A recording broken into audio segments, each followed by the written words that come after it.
Welcome to Steve Means Business, the podcast dedicated to promoting and highlighting small business all across America.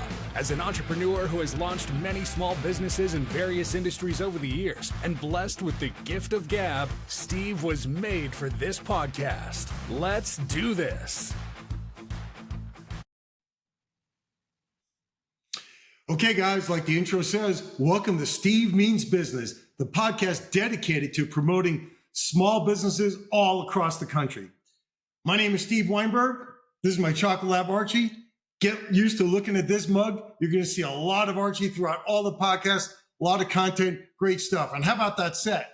You don't see too many sets like that behind us. Oh, Glory and Archie, two of my favorite things.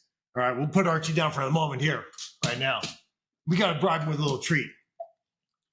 Okay, each episode, you're going to meet and see business owners from all walks of life, all industries, all across the country. White collar, blue collar, everything in between.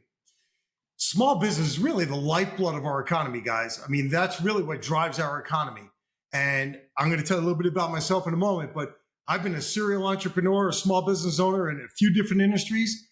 Along with my gift of gab, I think this podcast is the perfect venue for me to tell you all about small business all across America. Obviously, we're going to focus a lot on companies here in Phoenix, but I have some national companies as well that we're going to talk about in addition. All right, let's get down to it. A little bit about me. I'm a serial entrepreneur at heart. I've tried many businesses over the years. Some have made it, some have not. Nobody bats 1,000. I mean, even Ted Williams on his best year, when he hit 400, he still failed 6 times out of 10. I think Fred Smith, the guy from FedEx, what do you go, BK a couple, 2-3 times before FedEx took off? Nobody gets it right. Or I shouldn't say nobody. Very few people hit a home run right out of the gate. We have our stumbles, we have our challenges, but ultimately, when you're successful in small business, that is just such a rewarding, gratifying thing. Everybody it's a great feeling. Whether you build the next great dog toy and take it to market and make millions, or you sell it off and ride off in the sunset. Either way, that's the American dream. The small business owner creates something, brings it to market, helps a lot of people, provides a great product or service, makes millions, God forbid, along the way, and he or she lives happily ever after. That's some of the stories you're going to hear about. Okay, enough about that. About me. I'm originally from Brooklyn, New York. I'm a sports nut. I'm a jock. I was a talk radio geek as a kid. I always was interested in listening to talk radio. I just love that give and take between the host and the guest. And I think podcasting is that next evolution of talk radio. You still see today lots of talk radio professionals. They simultaneously have a podcast.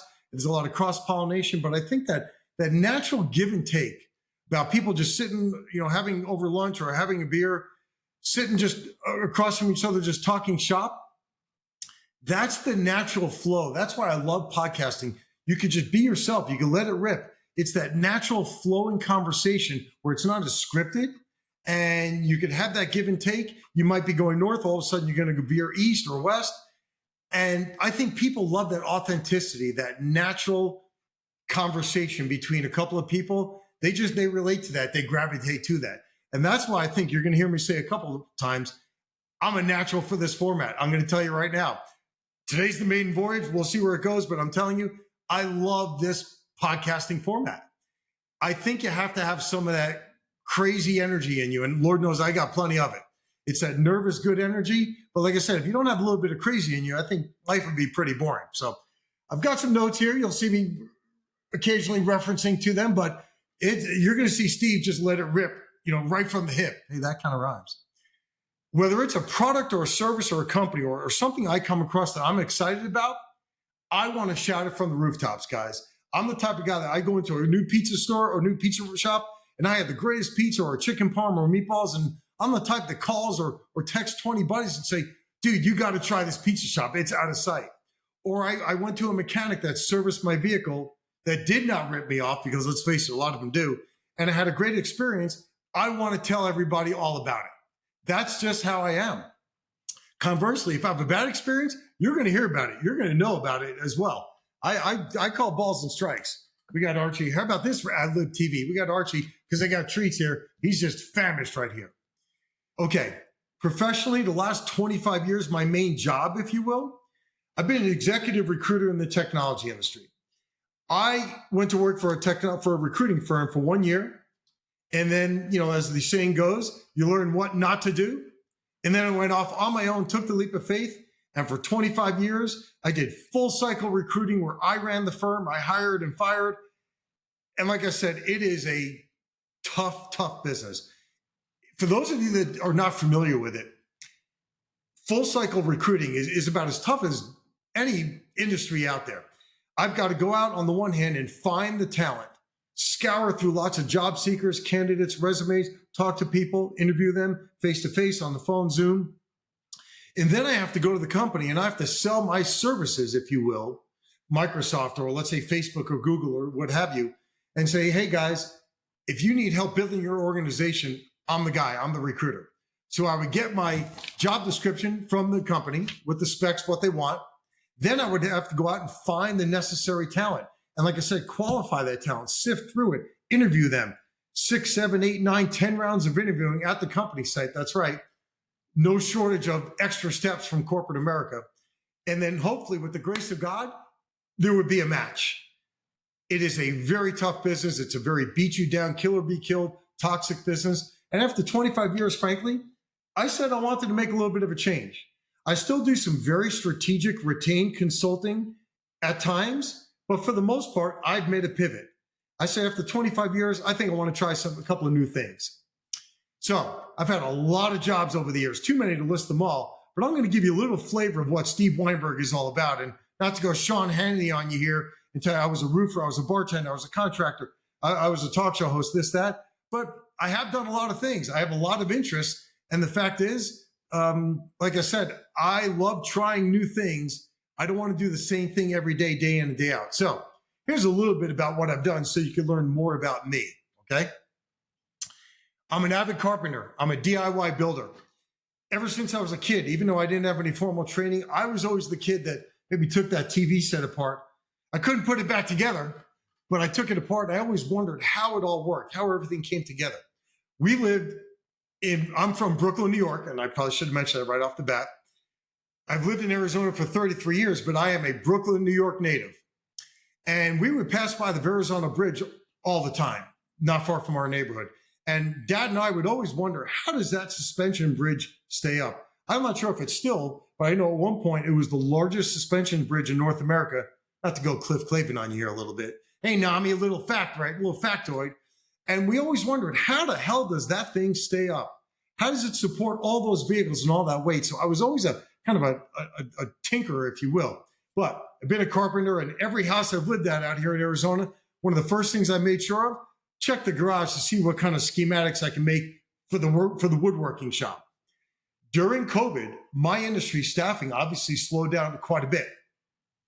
Not only were they not hiring, but they were firing people. And I saw a story of a retired carpenter in California. He got the idea to build and donate desks for kids because so many kids were doing their schoolwork from home. I saw that. I've got the woodworking shop out there in the garage. And I said, hey, I'm going to give that a try. Well, sure enough, the first weekend I knocked out, I think like 3 or 4 of them. I made some modifications to the design as per my specs. And I saw that and I said, wow, this is really cool. And I love working in the shop. It took my mind off what was obviously COVID, a very uncertain time, especially in the staffing industry. And I just loved it. And the gratification of building something and then giving it to a kid or a family in need doesn't get any better than that. So I took it and I ran with that ball. And after the first week, I pumped out 15 desks. And it just grew and grew and grew and took on a life of its own.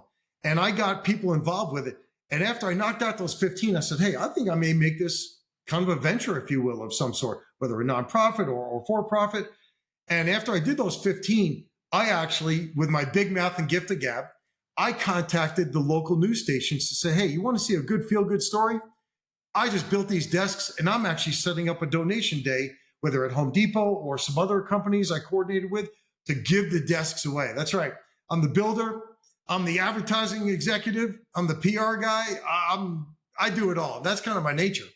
And sure enough, Heather Moore from Channel 3 TV at the time, beautiful news anchor, covered the story, blasted it all over. And that night I had 300 requests in my inbox as I gave out my email address. Hey, I want a desk. I have a family here. I have a foster family. I need a desk. And it just went ballistic. Long story short, built and donated over 250 desks. I'm really proud of. I still do a few here and there. So that's one of the things. I'm an animal lover. Like we said, we got Archie here. Archie's my third chocolate lab. I had yellow and black. Now Archie's my chocolate. He is a psychopath at times. He has crazy energy, but he also could be super cool and mellow. Let's get him up over here. Come here, bub. Hopefully the bald spot didn't show too much. But Archie, he could be the star of the show sometimes. He just sits here and he loves it. He could be really mellow like now, or he could be a nut job. Archie greets people the way Lawrence Taylor greeted Joe Theismann in the backfield way back in the day when he snapped his leg in two. Archie comes up, he hits you in the face and says, hey, I want to be your buddy, right? But I love dogs. I love all animals. And like I said, Archie's my third lab. You're going to see a lot of content with this boy. Let's see how long he can handle it here. I've also been a home flipper and investor. I've probably been a part of about 15 or 20 transactions over the years where I was swinging a hammer sometimes. Sometimes I'm just writing a check. Sometimes I did both. I've been a PGA golf professional. That's right. I passed the playing test where I think the percentage for people passing is only 2 or 3%. Passed on my second attempt. Pretty proud of that. But that wasn't the ultimate path for me. But I met some great people along the way. And like I said, developed some game. I can knock it around pretty good. Currently, I'm a USTA and PTR certified tennis instructor. I teach at one of the facilities here, local in Scottsdale. I teach all, kids, adults, private classes, group classes. And like I said, I've been playing the game since I'm a kid.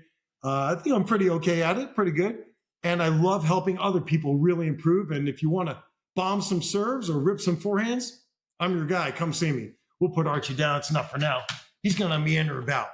But like I said, I currently teach tennis.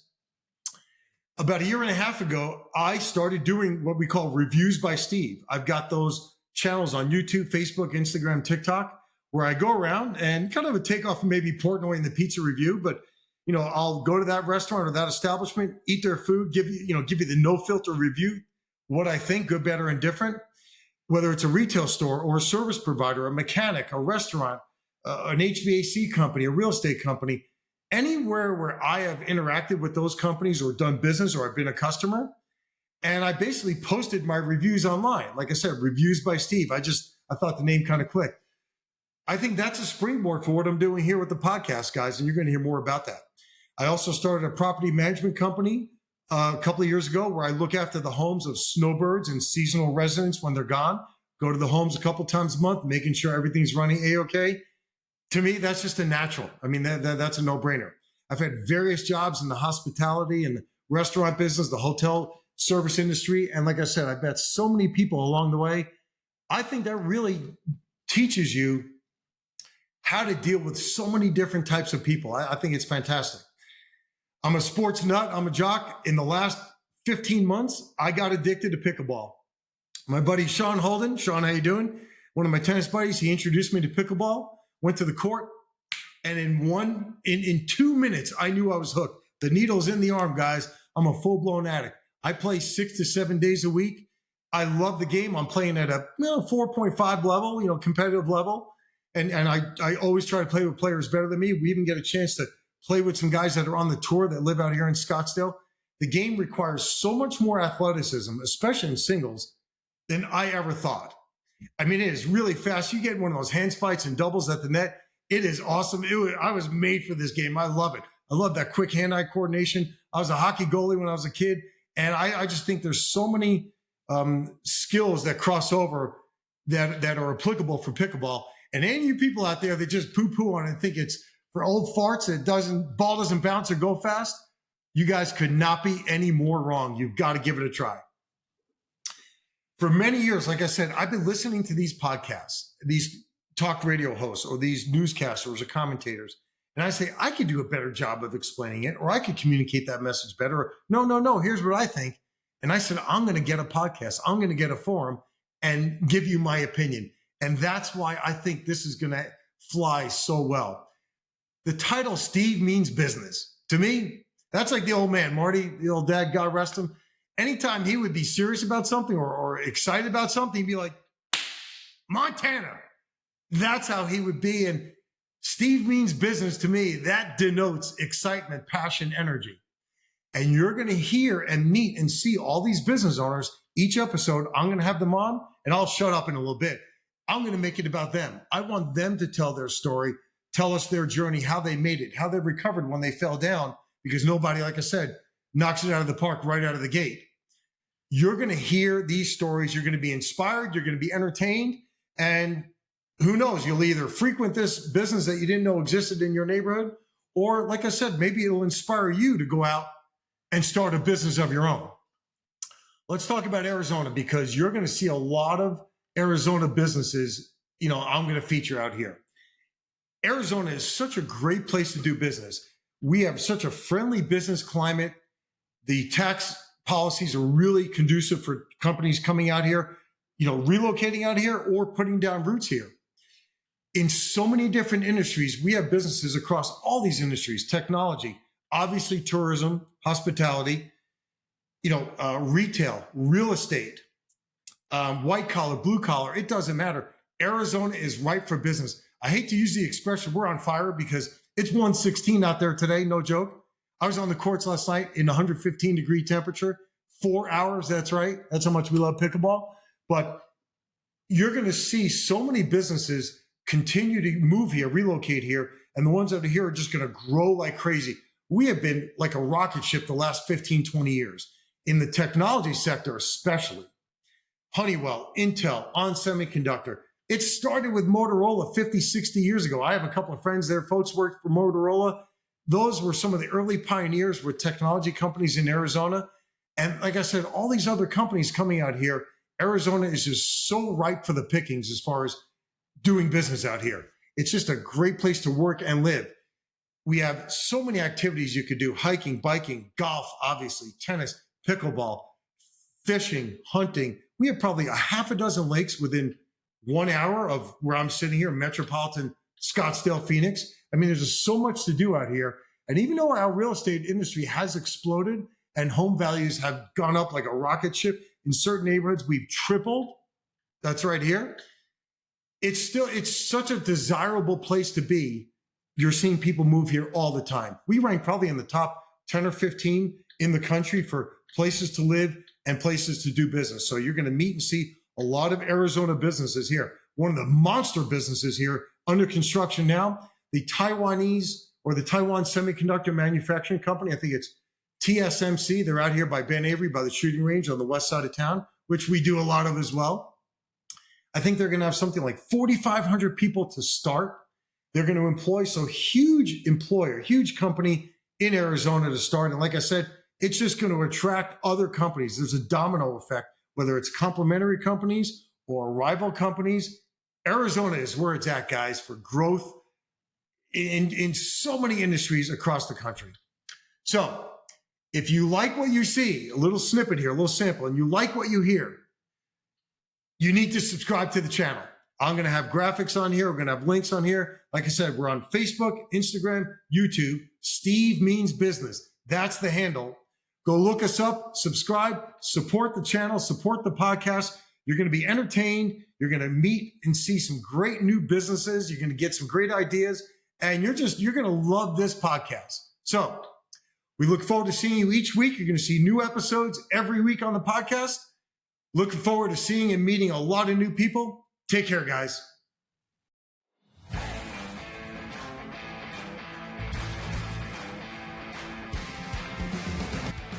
That's going to do it for today's episode of Steve Means Business. Be sure to subscribe and share this podcast with all your friends. Keep a heads up for episodes every week.